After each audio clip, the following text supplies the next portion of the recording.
Also, for many years, we've been talking about the Koran-burning pastor Terry Jones from the Dove World Outreach Center. A couple years ago, Lewis, I'm sure you remember, we actually interviewed Terry Jones. I think it was 2011 when he was going to be burning Korans on the 10-year anniversary of 9/11.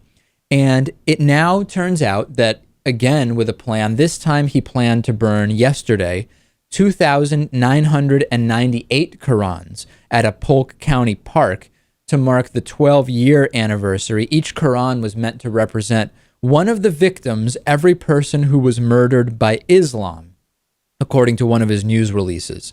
So he's been arrested. He was arrested on his way to this event where he was going to burn the Korans. It is not a free speech issue. He was not arrested simply for burning Korans, although, let's be very clear, that while it is not illegal to burn any book, if it is being done in a way that is intimidatory or inciting violence, you could get arrested for anything if it falls under that umbrella. That's not what he was arrested for. This is not a free speech issue. He was arrested because he was carrying. It's very weird. He was driving with kerosene in a barbecue grill, which is against the law. That's what's being reported by the local news there.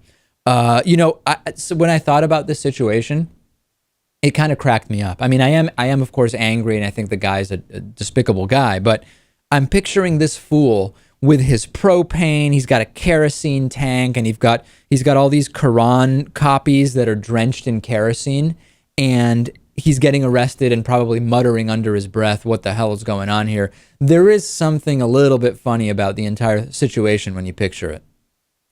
Definitely there is. I think this guy's a complete moron. And I think law enforcement were probably just thinking to themselves, oh, we got to get this guy on something. What can we get him for?